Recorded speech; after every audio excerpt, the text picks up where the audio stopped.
Yo, what's up mga kaibigan? Nali na tayo magkwentuhan. Kanina ay naganap na ang unang preseason game ng New York Knicks at Philadelphia 76ers. As expected ay hindi naglaro sila Joel Embiid, Paul George at Jared McCain sa Sixers dahil sa mga injuries nila, habang ang Knicks naman ay kumpleto sa game na ito bukod na lamang kay OG Anunoby.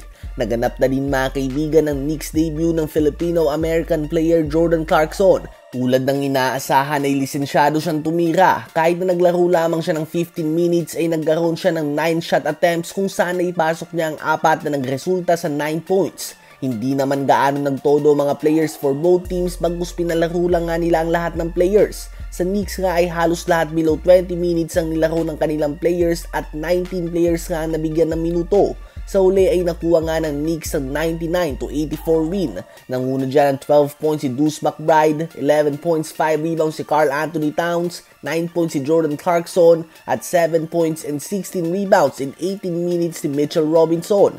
Sa Sixers ay gumawa ng 14 points and 6 rebounds ang rookie VJ Edgecombe upang pangunahan ng team na ito. Subalit 4 of 13 lang nga siya sa field mga kaibigan.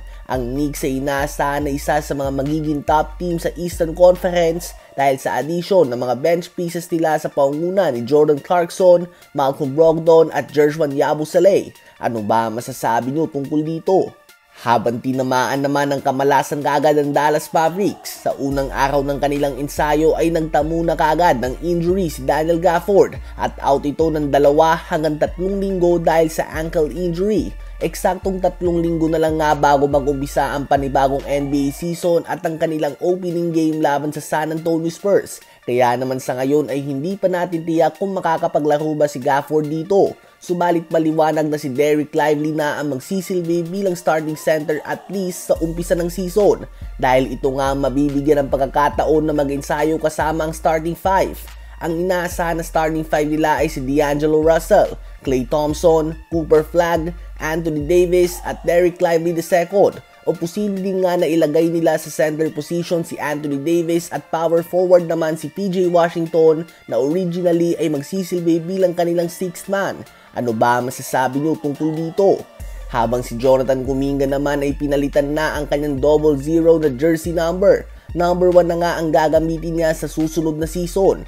Ayon kay JK ay nire-represent nga daw nito ang panibagong simula sa kanyang career. Nais niya nga daw na gamitin ang kanyang jersey number 1 tulad lamang noong siya ay nasa high school pa. At dahil nga dyan ay hindi na maibenta ng Warriors ang mga jersey na 00 ni Kuminga na naprint na nila. Kanina ay naganap na rin nga ang unang practice ni Jonathan Kuminga sa Warriors matapos ang lahat ng drama na naganap sa off-season na ito. Ano ba ang masasabi nyo tungkol dito?